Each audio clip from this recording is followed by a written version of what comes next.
Good evening, everybody. My name is Kelley Farley. I'm an independent Stampin' Up! Demonstrator in Karaka, Auckland. And normally on a Wednesday evening I do a Facebook Live, but unfortunately I've had to pre-record this and post it at the live time of 7:30 for you to watch. So I hope that you do enjoy this. I will miss the chatter. But what we're going to do is we're going to create this background here using our blending brushes and a mask. So it's kind of a masking technique, but it's also a multi-layered masking kind of technique as well. So first what we're going to need is I've just cut a piece of cardstock, which is approximately the same size as the as my piece that I'm going to put on the front. So this piece here, our front matting. And so then I have used my stylish shapes dies, and I've used, I think it was that one, to cut out a shape. Now you could use any shape, you don't have to use a square. I just that's my brain automatically went to a square, but you could use circles or you could use other shapes. And I've just cut that out, and then we're going to pop, and then just to hold it in place I've just tucked a couple of post-it notes over the top to hold it in place. Now what we're going to do is, if you want to, you could put some post-it notes on the side as well. We're going to get another post-it note, or if you have masking paper. So masking paper is where it's like a piece of photocopy paper, but the whole sheet is covered in the sticky, like a post-it note. And we're just going to tear it, but we want it to be kind of torn and not in a straight line, basically. One is going to do your ground, one is going to do the bottom half, and one is going to do the top half. It might actually, you might do three colors. So what I'm going to do is I'm going to start with popping this on here. This one here I've used two colors, so I masked the top and kind of, masked the bottom and kind of filled it in, and then came back from the top. This time I'm going to try three colors, so I want to line them up like so. Masking paper is really good too because it stays down. Post-it notes only have the sticky on one side. If you don't have any sticky at all, you can use our Tombow glue. What you need to do is you pop it on the back of where you want it, spread it out, and wait for it to dry as such. And then if you touch it, it actually goes tacky like the other side of our post-it note.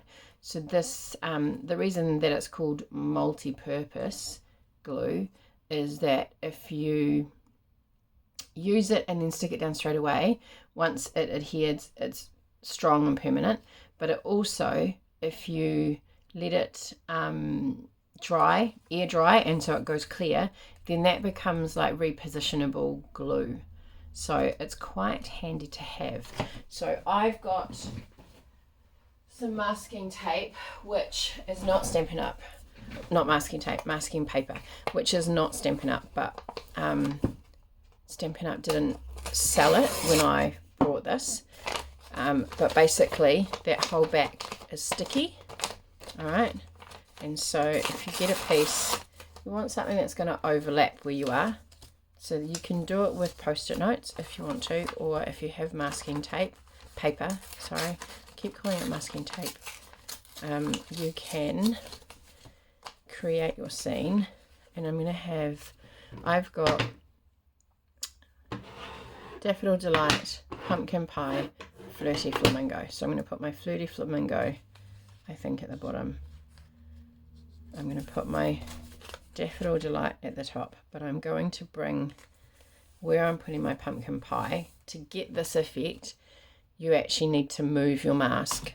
So let me just get the right brush. I have blending brushes dedicated to specific colors. If that's not in your budget, because that's not necessarily a cheap way to work. You can wash them. You just have to run them under some cold water and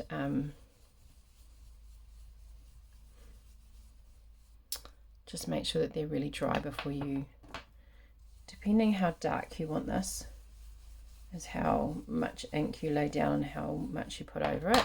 And then what we're going to do is we're just going to lift that, and I'm going to move it over, and then just to the side of me, I'm tapping off excess ink just so I don't end up with an uneven smudged.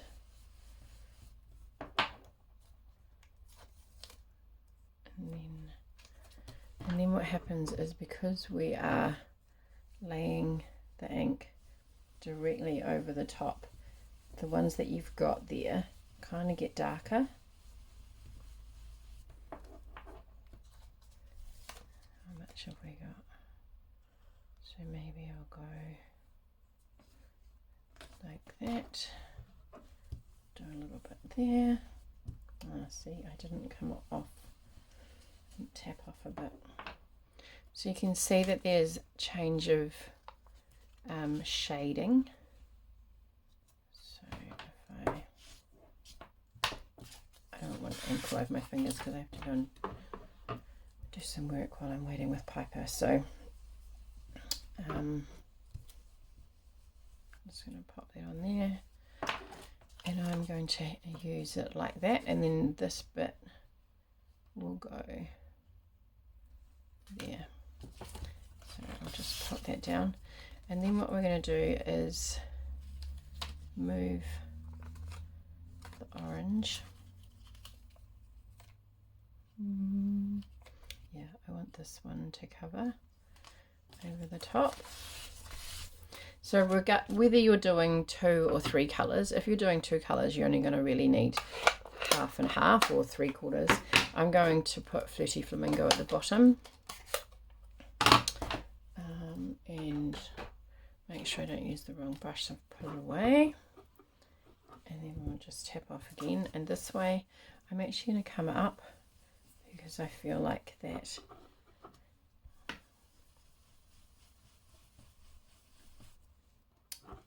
I've just done it the old way. That's not what I wanted to do.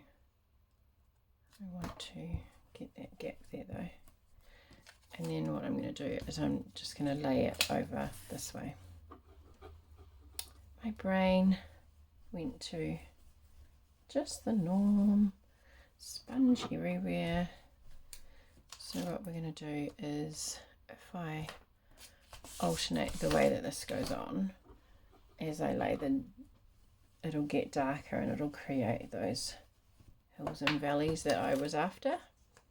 So I hope you can see that there's those different tones. I just want to make sure that I don't have any white spots. So I'm just going to gently go over that, like so. And then that one,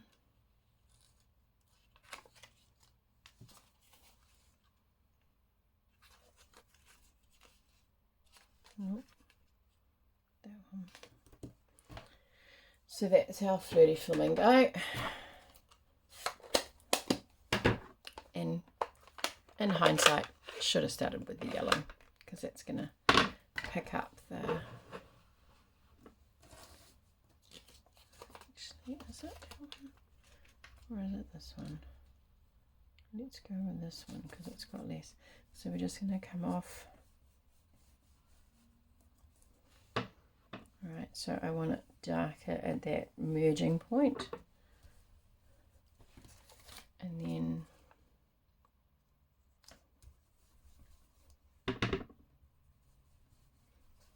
our small brushes, which have just gone live in our new catalogue, would be great for this as well.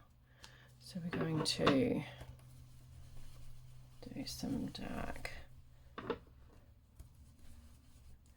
Now just remember, if you I feel like this is smaller than the one that I did as my sample, and so it seems a bit ambitious.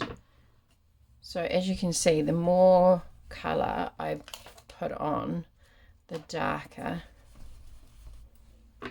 that space gets.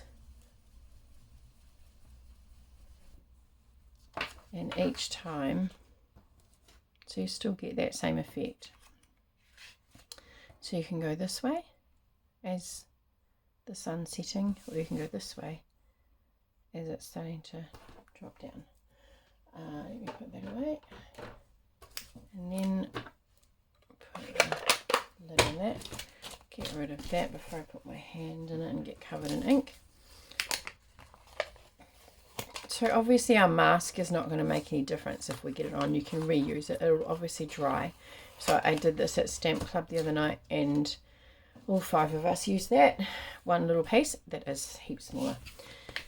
So this is that one. So I used the large one for that. But that's still quite effective. And I've got a piece of pumpkin pie. I think I might go that way. And I'm going to stamp a flower on, and I really like this little dandelion-y type thing, and just using, take that off there, just using good old Memento Black, we're going to stamp, and I like to have it stamped off a bit, nice even pressure, it's not as dark as the other day. Oh, that stays on you.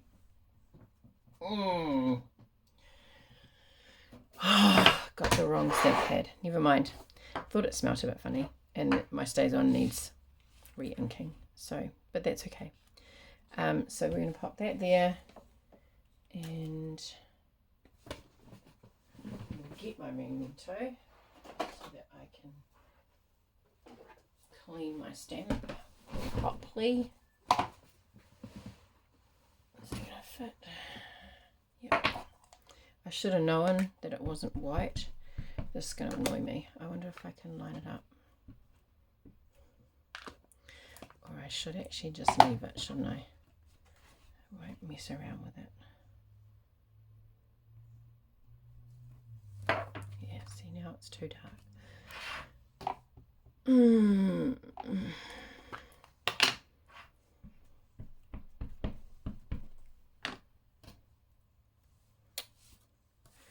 Okay, this is going to be a test. No, I'm too chicken. I'm too chicken. It's so much nicer. Oh, I wonder if I have that as my stamped off look, because that looks quite cool. And then I have my darker version just to the side. Oh, there we go. That's better. And it doesn't look like I've tried to match it, and I haven't been successful. All right, so let's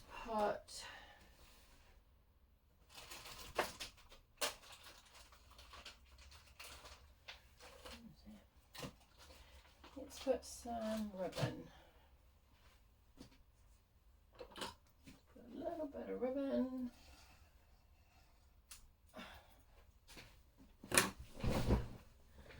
On here.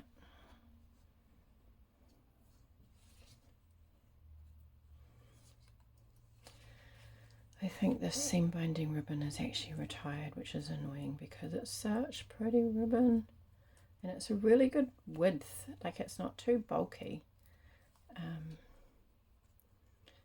which is great.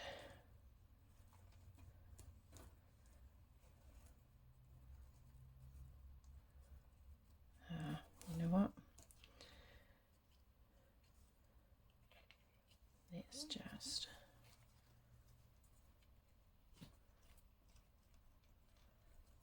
tie a knot. How you decorate it afterwards is completely up to you. You don't need to do what I'm doing here. But I will just snip that off, pop that on there. I'm going to Chuck some dimensionals on there. Put one there.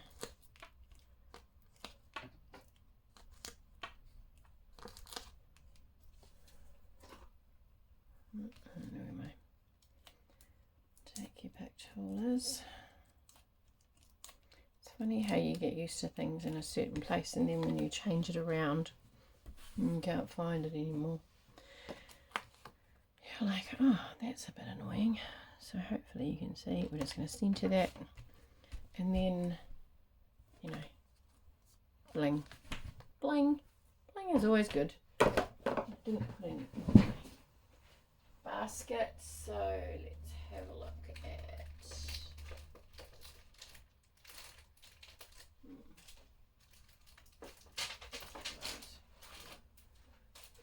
those.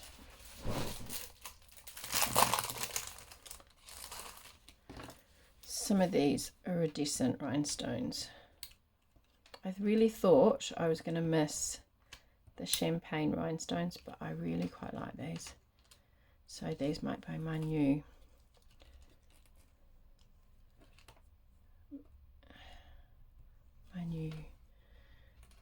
rhinestone of choice.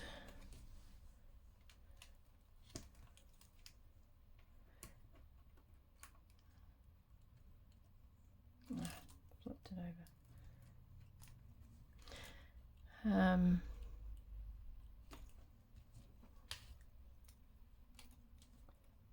Maybe I'll put